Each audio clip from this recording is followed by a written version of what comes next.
Salut à tous et bienvenue dans cette vidéo dont nous allons parler de la toute nouvelle série animée de l'univers DC nommée Creator Commandos. Je vais vous parler de la série sans spoiler. La série Creator Commandos est la première série du nouvel univers DCU créé par James Gunn et Peter Safran. Dans cette série, on suit une petite équipe de super-humains militaires. Avec une petite différence de l'équipe qu'on a vue dans le film The Suicide Squad, ici ils sont tous des monstres. Nous avons des vampires, des robots, des loups-garous, des super-humains et etc. Nous avons toutes sortes de monstres dans cette équipe. Leur mission est d'effectuer des opérations secrètes pour le gouvernement américain. C'est une équipe de bras cassés, de personnes rejetées par la société avec des super pouvoirs hors du commun. Ils vont être envoyés par Amanda Waller pour une mission secrète dans un pays de l'Europe de l'Est et cette mission est dirigée par Rick Flag Sr. Et dans cette mission, on s'en doute, tout ne va pas se passer comme prévu. Déjà pour commencer, la série est réalisée par James Gunn. Oui, on connaît James Gunn pour ses travaux chez Marvel, notamment avec le film Les Gardiens de la Galaxie. Après son passage chez Marvel, il a dit adieu à l'univers Marvel et a créé le nouvel univers DCU avec Peter Safran.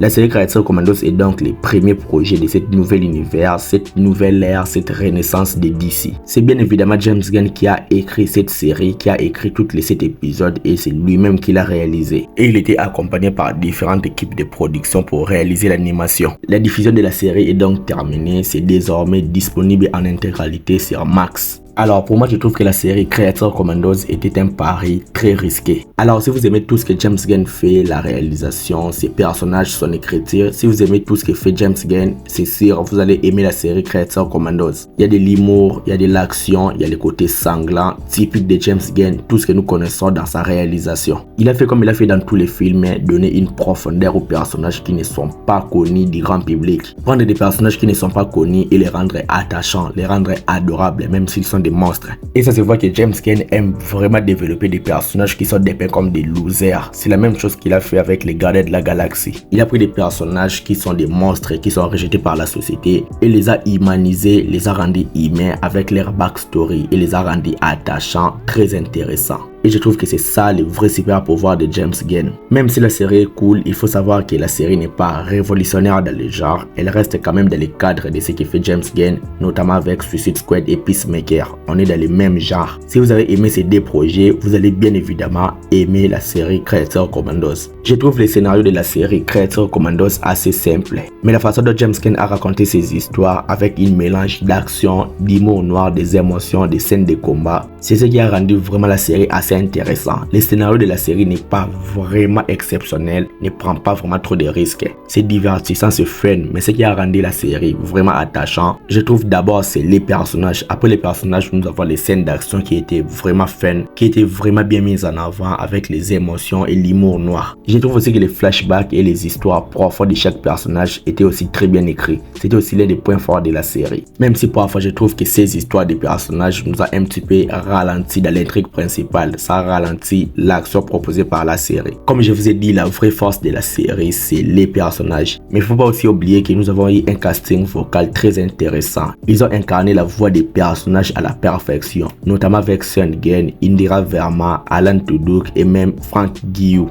Chaque personnage a eu son moment de gloire, chaque personnage a eu un épisode sur lequel on développe son passé et le backstory, les passés de ces personnages étaient à la fois triste, touchant et à la fois très angoissant. Mais cependant, même si on a eu des super personnages, même si leur histoire est développée à la perfection, quand ils sont ensemble, il manque parfois d'alchimie entre les personnages. Il n'y a pas vraiment assez de moments marquants entre ces personnages. Je trouve que les moments marquants étaient quand on a développé l'histoire d'un personnage à la fois. Mais quand ils étaient ensemble, il n'y avait pas vraiment assez d'alchimie. Il n'y avait pas vraiment cette magie entre des personnages qu'on peut avoir dans une équipe. Et ça, je trouvais que c'était un petit peu dommage. Même si je trouve ça un petit peu normal car ce ne sont pas des humains, ce sont des monstres. Ils ont fait des mauvaises choses. Et c'est la série qui essaye de les humaniser. C'est la série qui essaye de les rendre attachants, qu'on puisse les adorer, même s'ils ont fait des mauvaises choses. Donc s'ils n'ont pas assez d'alchimie, ça peut un petit peu se comprendre sur le fait qu'ils ne sont pas des humains, ils sont des monstres. Quant à la réalisation des Creator Commandos, je trouve qu'elle est un petit peu dynamique, avec des scènes d'action bien chorégraphiées. Je trouve que la série s'inspire de l'animation traditionnelle qu'on a eu dans l'univers DC. Même si James Gunn ajoute un petit peu une touche moderne à l'animation. Et avec tout ça, je trouve que ça donne un résultat visuel très agréable. On sent que James Gunn a vraiment voulu s'amuser avec la caméra. Même si à quelques moments, l'animation n'est pas très bien, c'est pas très bien fait, c'est un petit peu moche. L'animation de la série n'est pas vraiment révolutionnaire, ce n'est pas du niveau de l'animation de Arcane.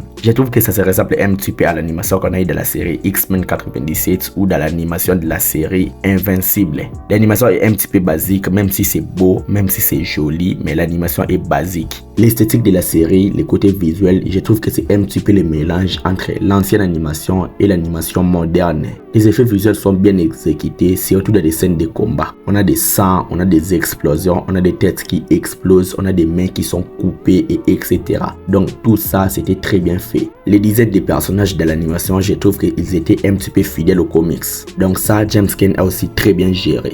Au côté visuel de la série, je trouve qu'il n'y a pas vraiment assez de problèmes. C'est assez fluide, c'est beau, c'est joli. Même si quand la caméra bouge, il y a un petit peu des animations qui sont floues, qui sont mauvais. Mais dans la globalité, l'animation est une réussite. La mise en scène et la réalisation, il n'y a pas de problème. La chose que j'ai aussi kiffé dans cette série, c'est la bande son et les musiques qu'on a eues. Je trouve que c'était aussi l'un des points forts de la série. On avait des musiques des années 80, des années 90 qui collent parfaitement avec l'ambiance qu'on a avec la série. Certaines musiques étaient parfois ironiques car ça allait à l'encontre, ça allait à l'opposé de la scène qu'on a dans la série. J'ai trouvé ça assez ironique, mais c'était un petit peu cool. Je trouve que dans tous les projets que réalise James Gunn, on a vraiment des musiques qu'on adore, des musiques qui sont vraiment kiffantes, des musiques vraiment ambiantes. Donc James Gunn avec le côté musical, je trouve que ça colle parfaitement. Il a des très bons choix. Avec seulement 7 épisodes de 22 minutes, je trouve que la série est très courte. Même si c'est très court, je trouve que c'est intense. Le rythme de la série est assez rapide, ce qui peut être à la fois un avantage et un inconvénient.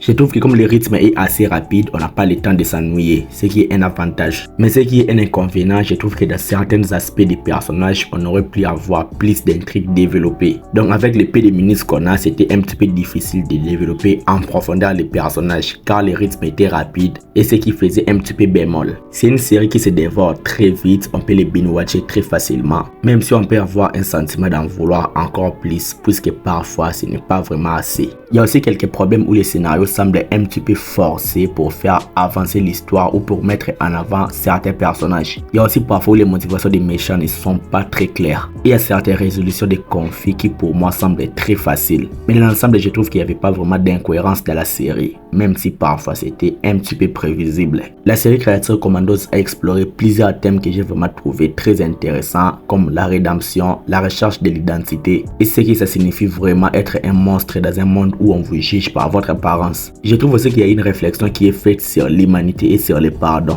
Même si ces thèmes sont parfois survolés à cause du rythme rapide de la série. Mais je vous avoue, les thèmes abordés dans la série sont très profonds. Le message principal de la série nous dit clairement que les monstres peuvent aussi devenir des héros. Et aussi que chacun mérite une seconde chance. C'est un message positif, mais il n'est pas traité subtilement dans la série comme on pouvait l'imaginer. Je trouve que c'était un peu direct, un peu trop forcé, mais ça n'a pas vraiment impacté profondément la série. Pour conclure, les points forts de la série sont que les personnages de la série sont vraiment attachants, l'animation et le style visuel de la série sont vraiment excellentes, une bande son et les musiques qui collent parfaitement avec l'ambiance de la série, et l'humour noir et l'action de la série qui sont vraiment cool, vraiment divertissants, magnifiques à regarder. Mais quelques points faibles de la série est que le scénario est un petit peu prévisible, même si c'est basique. Le rythme de la série est trop rapide qui nous empêche à développer quelques intrigues. Il y a un manque d'alchimie entre les personnages de l'équipe. Et je trouve aussi que certains personnages sont sous-exploités. Mais en conclusion, la série Creature Commandos est une très bonne série. C'est une très bonne entrée dans le nouveau univers DCU de James Gunn. C'est divertissant avec un cœur et une âme. La série a été renouvelée pour une deuxième saison et j'espère qu'il y aura encore de l'innovation et de la profondeur dans les prochaines productions de DCU et de la saison 2. Alors si vous aimez l'humour de James Gunn, vous aimez les monstres, vous aimez l'histoire de rédemption, vous devez vraiment regarder la série Creature Commandos. Mais si vous n'aimez pas ce que fait James Gunn, pas la peine, vous n'allez pas kiffer la série Creature Commandos. Et pour moi, je trouve que c'est c'est un bon début pour l'univers DCU de James Gunn et j'ai vraiment hâte de voir les prochains projets. Et rien que ça, j'ai dit bravo à James Gunn et vivement le DC Universe. Je vais m'arrêter là, je pense que j'ai fait le tour. Dites-moi donc ce que vous en pensez dans les commentaires. Like la vidéo si elle t'a plu et abonne-toi à la chaîne pour être au rendez-vous de mes prochaines vidéos. Suis-moi sur mes réseaux sociaux, Instagram, Twitter, Threads ou Snapchat, les liens sont dans la description. C'était Jonathan Geek et je vous dis qu'on se retrouve trop vite pour une prochaine vidéo. Ciao.